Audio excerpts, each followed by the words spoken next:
नमस्कार. शांताबाईंच्या जन्मशताब्दीनिमित्त या परिसंवादात मला सहभागी केल्याबद्दल मी आधी संयोजकांचे आभार मानते आणि मी व्यक्तिगत आदरांजलीही त्यांना वाहते. कारण कविता 20व्या शतकाची हे जे उत्कर्ष प्रकाशनचं पुस्तक, त्यात शांताबाई संपादक आहेत मुख्य, आणि मग आम्ही सगळे होतो. त्यात वसंत आबाजी डहाके, प्रणा परांजपे आणि मी, आम्ही चौघं होतो. आणि हा मोठा प्रकल्प होता, त्यामुळे आमच्या खूप भेटीगाठी व्हायच्या.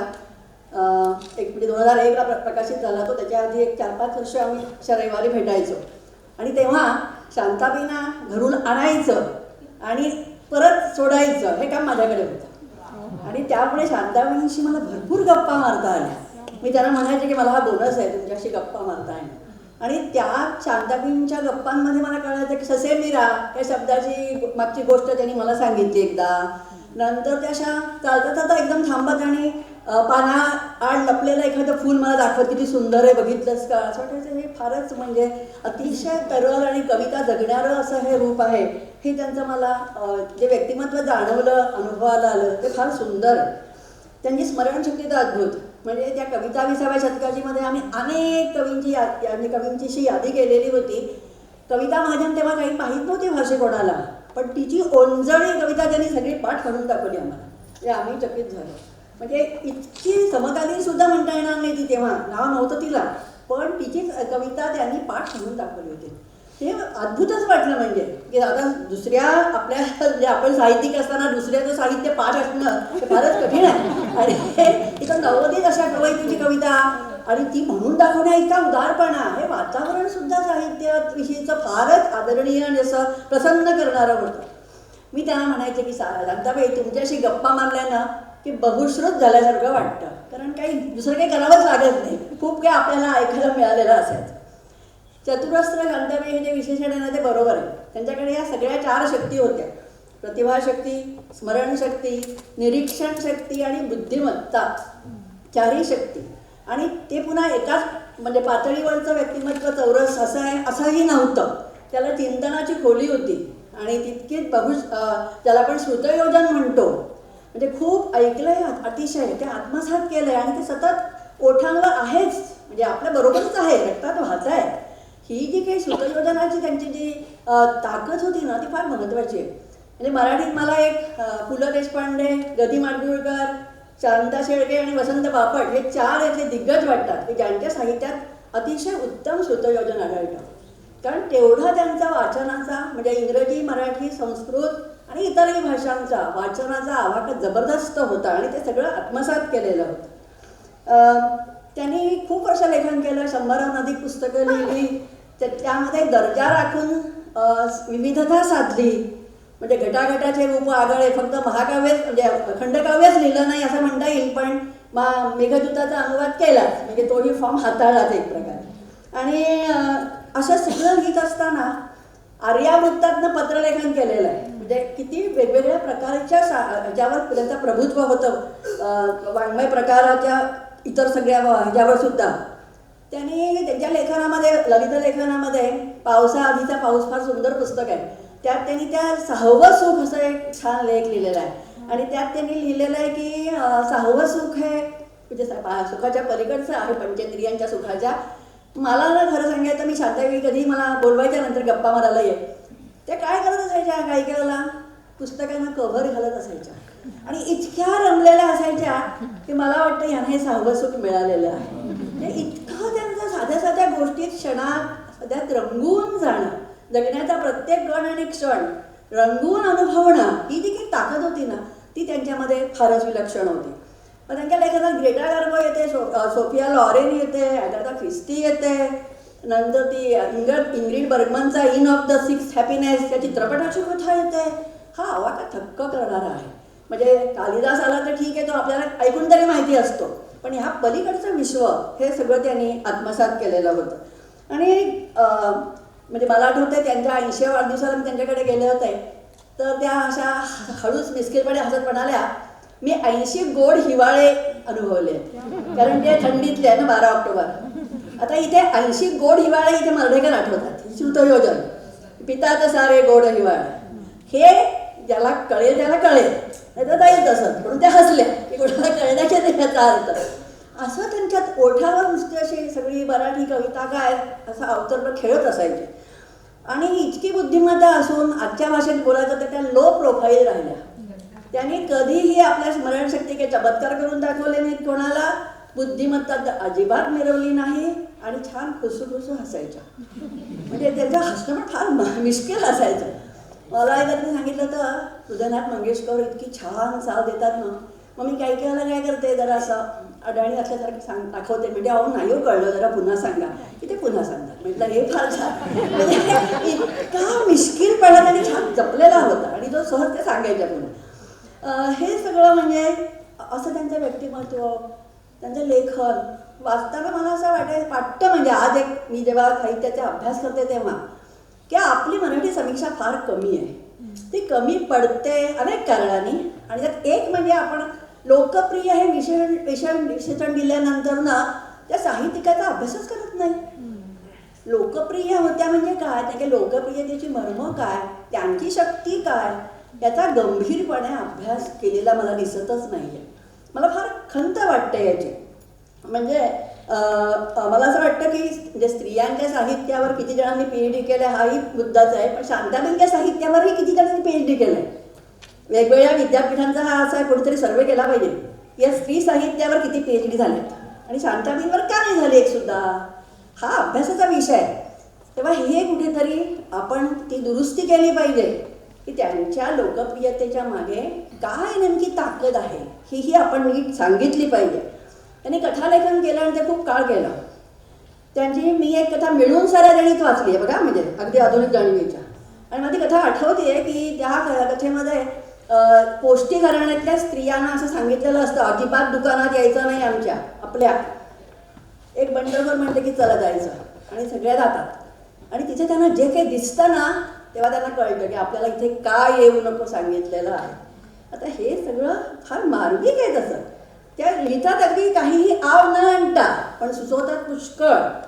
मला इथे एक अरुण साधूंचा एक प्रश्न फार म्हणजे पटला.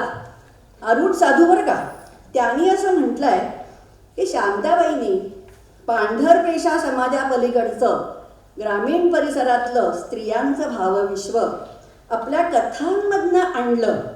याचं समाजशास्त्रीय दृष्ट्या महत्त्व आहे. म्हणजे 60 काळात हे त्यांच्या यशाचं माप समीक्षकांनी त्यांच्या पदरात टाकलं का. मी सगळे वाङ्मयाच्या इतिहासाचे खंड वेगवेगळ्या प्रकारचे उडून बघितले, कोणीही टाकलं नाही. हे आपण म्हणजे आपली समीक्षा कमी पडते हे सरळ उदाहरण आहे.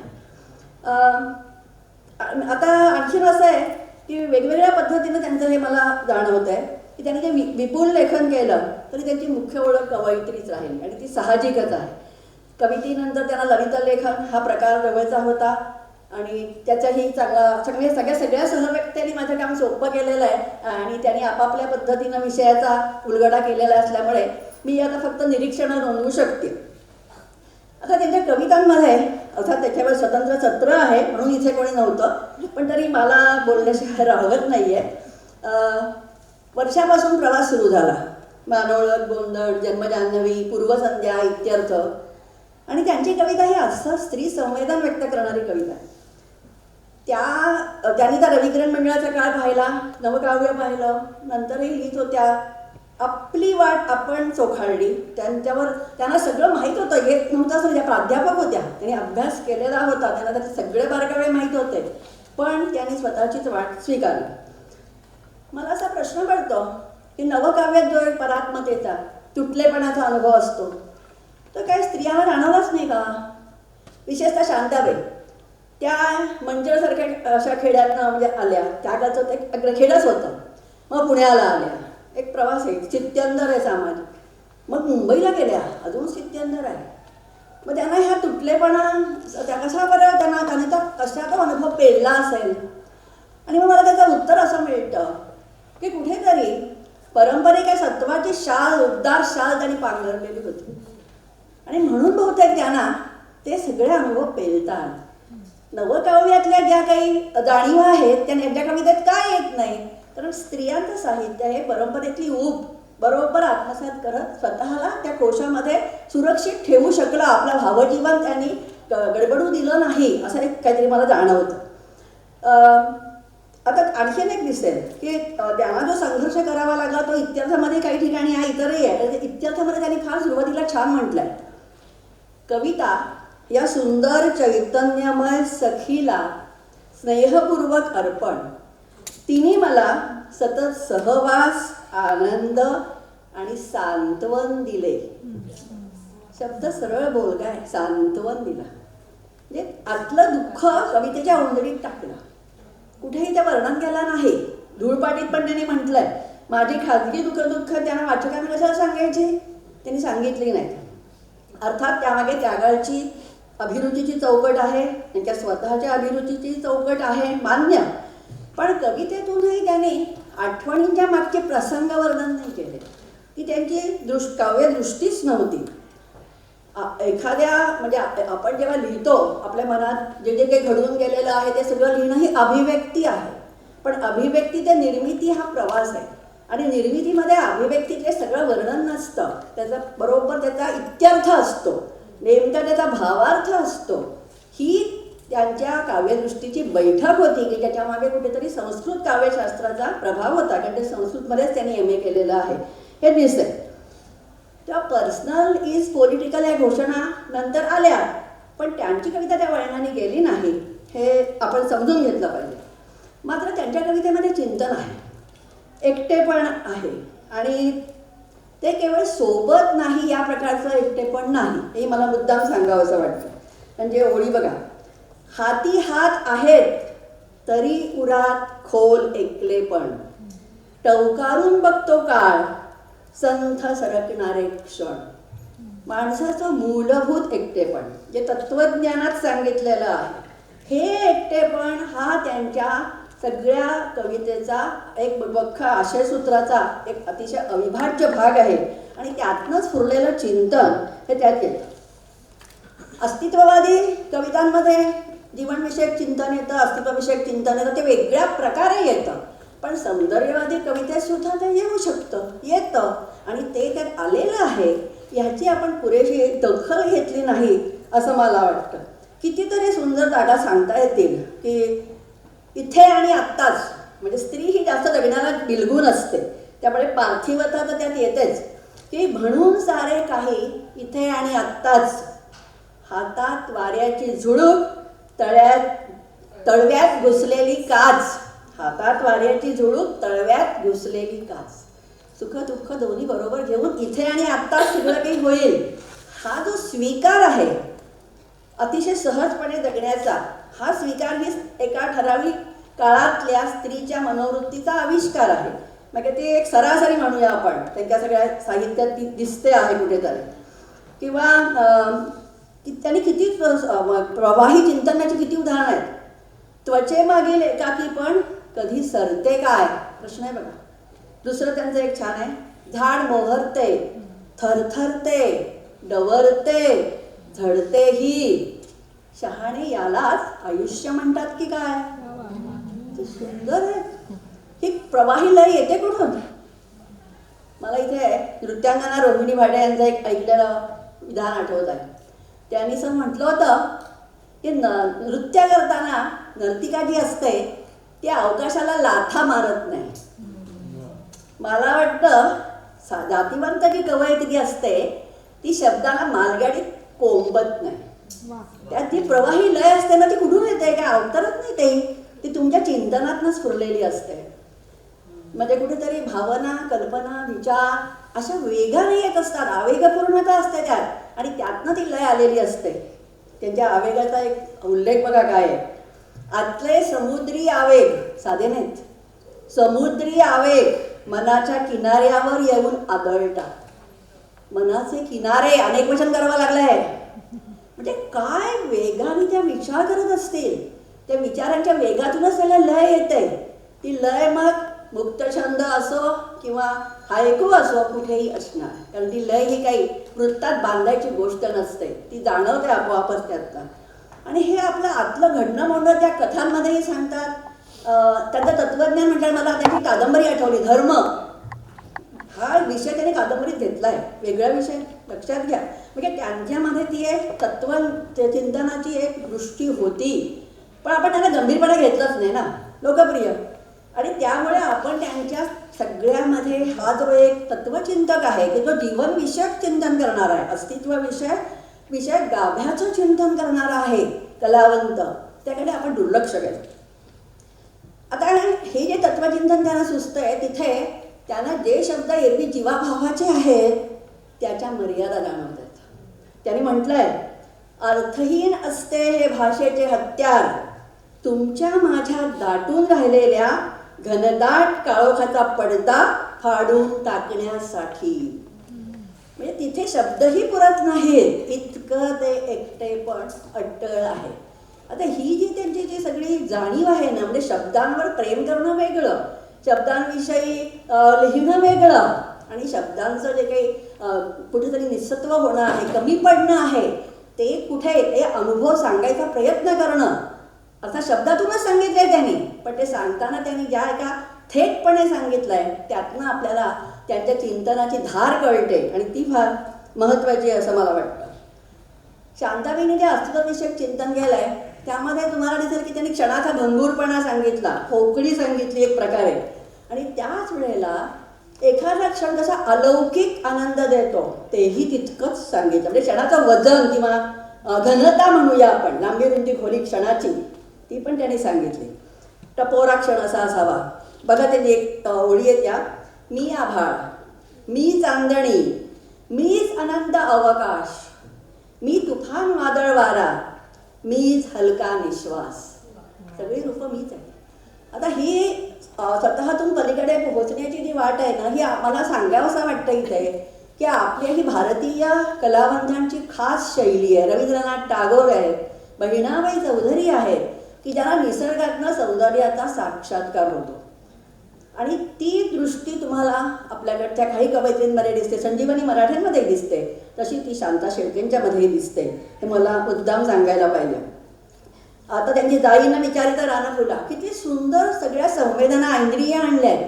त्यांच्या कविता आणि गीतं असं मी वेगळे पण करणारच नाही, गीतं ह्या कविताच आहेत, इतक्या त्या म्हणजे सगळ्या प्रकारच्या दृष्टीनं महत्त्वाच्या आहेत.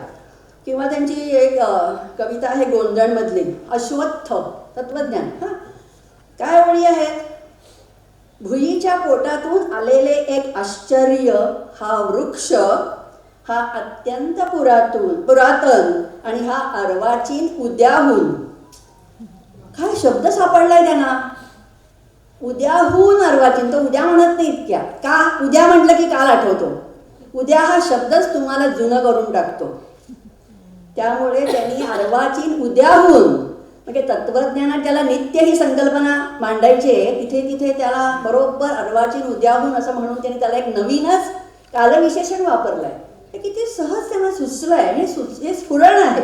म्हणजे हे स्फुरण केवळ शब्दाचं स्फुरण नाही आहे, त्या चिंतनाचं स्फुरण आहे, हे आपण लक्षात घ्यायला पाहिजे. शांताबाईंनी स्त्री जाणीवांच्या कविता ज्या लिहिल्या त्या अत्यार्थाने सामाजिक नाहीत. त्यामध्ये जे स्त्री संवेदन आहे ते स्त्रीचं जे ज्याला आपण तवरून ताकभात कळणं, मनकवडेपणा या प्रकारचं आहे. आणि मना त्यांनी म्हटलं की मना आडचे एक गूढ मन होते जावे. मनाआडचं गूढ मन हे असं स्त्रीला बरोबर कळतं, आणि तिच्याकडे ती दृष्टीच असते. अंतर्मनाच्या कविता आहेत या स्त्रियांच्या कविता, या अंतर्मनाच्या कविता असतात, त्या बाह्य वर्णनात रमतच नाहीत. त्यामुळे त्यांची एक कविता आहे, बसच्या रांगेत. आता ही कविता बसच्या रांगेमध्ये म्हणजे बसमध्ये घडलेला सांगतायत, आणि त्यात जी गर्दी आहे ती सांगतायत. इथे त्या मंडेकरांच्या वाटेने जाऊ शकल्या असत्या, त्या गेल्या नाहीत. त्याच एका मुलीवर इतर धक्के देऊन तिला त्रास देत आहेत. आजच्या सामाजिक अन्याय या भाषेतही त्यांना जाता आलं असतं, त्या तिथेही गेल्या नाही. त्यांनी काय लिहिलं बघा, उभा अवकाश अनोळखी पुरुष, उभा अवकाश अनोळखी पुरुष, अवघे आसमंत पारद, कोवळ्या पोरीतून उगवणारी स्त्री, क्रूर संशयी सावध. म्हणजे तिचा जो त्या अनुभवातनं कायापालट होतो आहे की अरे असं पण जग असतं, हा त्यांना तिच्या अंतर्मनातला बदल जाणवतो. म्हणजे त्यांचं लक्ष व्यक्तीच्या मनामध्ये, व्यक्तिमत्वामध्ये जे बदल होत असतात ते टिपणारं आहे, खोल मनोविश्लेषण करणारं, मनोवगाहन करणारं अशा प्रकारचं आहे. आणि हे ह्याचं जे आवाहन आहे ना ते शाश्वत रूपाचं आहे. ते विशिष्ट काळापुरतं नाही आहे, हेही लक्षात ठेवलं पाहिजे आपण. म्हणजे म्हणून त्यांच्या साहित्याला आपण म्हणजे 100 वर्ष त्यांची आठवण काय अजूनही राहिलंच का, तर त्याचं आवाहन हे शाश्वत स्वरूपाचं आहे. त्याने समीक्षणही लिहिलं आहे खूप खरं. तर मला त्यांचा एक लेख आठवते वाचलेला, हे एक झाड आहे त्याचे माझे नाते. फार सुंदर स्वतःच्या कवितेचं त्याने निर्मिती प्रक्रिया सांगितली आहे, की कविता कशी आतली आणि बाहेरची असते, आतून फुरलेली आणि बाहेरून आत शिरलेली वगैरे वगैरे. म्हणजे आपल्याला सगळे परसेप्शन अति संवेदन येतं, मग आकार धुसर दिसतो आणि मग शब्द सुचतात. हे जे काही सगळं प्रक्रियेचे टप्पे आहेत ते त्यांनी फार सहज उलगडून सांगितलेले आहेत. नंतर त्यांची कविता स्मरणातल्या यामध्ये त्यांनी जुन्या कवितांचा खूप सुंदर आस्वाद घेतला आहे. त्यांची दृष्टी रसिकतेची होती, की सहज फुलू द्यावे फूल, सहज दरवळावा वास, सुंदराचा धागा धागा कशासाठी घ्यावा उकलून. विश्लेषणाची गरज नाही आहे, आत्मप्रत्यय ही त्यांच्या रसिकतेची जात आहे. ती तात्पुरती पण महत्त्वाची आहे. विश्लेषण मान्य आहे, मला स्वतःलाही करायला आवडतं, पण याचा अर्थ ही जी काही संश्लेषण आतून आपल्याला एकदम जाणवतं, आत्मप्रत्यय आहे, याचं महत्त्व कमी लेखून चालणार नाही. दोन्ही मार्ग महत्त्वाचे आहेत. तेव्हा शेवटी मला असं सांगावंसं वाटतं, आता जे साहित्य संमेलन झालं त्यात एका परिसंवादात मी अध्यक्ष होते, तेव्हा मी त्या व्यासपीठावरनं मी एक संकल्पना मांडली, ती इथे पुन्हा मला मांडावीशी वाटते. त्यात मी असं म्हटलं की मराठी माणसाच्या संपन्नतेचा जर सांस्कृतिक आढावा घ्यायचा झाला तर आपण अशा हल्ली खूप निर्देशांक ऐकतो नाही का, तर मग रसज्ञतेचा निर्देशांक त्याचा काढावा लागेल नाही का. एस्थेटिक कोशंट काय आहे, मराठी माणसाच्या रसज्ञतेचा निर्देशांक काय, आणि तो काढताना मग त्याची कवितेची जाण हा फार महत्त्वाचा घटक असेल. कारण कवितेमध्ये भाषेची शक्ती पणाला लागलेली असते. तुम्ही गद्य सहज समजू शकता, कवितेमध्ये तुम्हाला खोल शिरता आलं पाहिजे, ते जाणवता आलं पाहिजे, पुन्हा पुन्हा त्याचा अर्थ निर्णयन करता आलं पाहिजे. ही जी शक्ती आहे ना, इथे तुमचा रसिकतेचा आणि भाषेचा दोन्हीचा कस लागतो. त्यामुळे याबाबत तो जर आपल्या रसिकतेचा निर्देशांक जरा समाधानकारक असेल ना, तर त्याचं थोडंफार श्रेय शांताबाईंना आहे. त्यांनी आपले कान तयार केले, त्यांनी आपल्याला वाचायला दिलं, आणि नुसतं माणूस नाही केलं मी म्हणेन, तर रसिक जाणकार माणूस केलं. आपल्याला समजतं, आनंद घेता येतो. हे जे काही आपल्यामध्ये ही जी आहे ना दृष्टी, त्यामध्ये ह्या सगळ्या मोठ्या साहित्यिकांचं ऋण आहे. आणि आणखीन महत्त्वाचं म्हणजे शांताबाई जेव्हा साहित्य संमेलनाच्या अध्यक्ष झाल्या तेव्हा त्यांच्या भाषणाचा विषय काय होता, रसिकतेची साधना. हे फार महत्त्वाचं आहे. म्हणजे हे कुठेतरी जे रसिकता, रसज्ञता ही गोष्ट म्हणजे मूलभूत गरज आहे. म्हणजे केवळ मनुष्य प्राणी असल्याच्या पलीकडे जायचं असेल ना, तर ही महत्त्वाची गरज आहे. याची जाणीव त्यांना होती, आणि ती जाणीव त्यांनी आपल्याला सगळ्यांना करून दिली आहे. तितकंच नाही, आपल्याला त्या काटेवर थोडीशी आपल्याला शिदोरी पण दिली आहे, शाश्वत काळात पुरेशी. हे मला फार महत्त्वाचं वाटतं. आपल्याकडे अशी एक पद्धत असते की शांताबाईंच्या बाबतही मी ऐकलं की शांताबाईंच्या साहित्यात काय आहे, तर स्मरणरंजन वगैरे आहे. ठराविक एक शेरा असतो समीक्षकांचा. मला हा शब्द आवडतच नाही. स्मरणरंजन हा काय प्रकार आहे, स्मरण संजीवन आढळतं असं मी म्हणते. या स्त्रियांनी किती वेगवेगळी, मी आत्मचरित्र वाचली आहे स्त्रियांची, कविता वाचल्या आहेत, त्यांच्या वाट्याला जे काही आलेलं एकटेपण आहे ते त्यांनी काय भावबळाने पेललं आहे, आणि तिथे त्यांना आठवणींची सोबत झाली. म्हणजे त्यात जे आढळतं ते स्मरण संजीवन आहे. स्मरण रंजन म्हणणं म्हणजे त्यांचा अपमान आहे असं मला वाटतं. तेव्हा अशा ह्या शांताबाईंविषयी बोलायला मिळाला याचा आनंद वाटतो. आणि मला वाटतं शांताबाईंची कविता म्हणजे त्यांच्या शब्दात बोलायचं तर नवी कोरी साडी लाख मोलाची. म्हणजे मराठी झालं का झालं ना, ही जी कविता आहे ना ती खरंच कायमच तशीच राहील. कारण तिच्यावर जे नक्षीकाम आहे ते अभिजात परंपरा आणि लोकपरंपरा दोहोतनं सहज आलेलं नक्षीकाम आहे, आणि म्हणून ती सगळ्यांना कायम आपली वाटत राहील. धन्यवाद.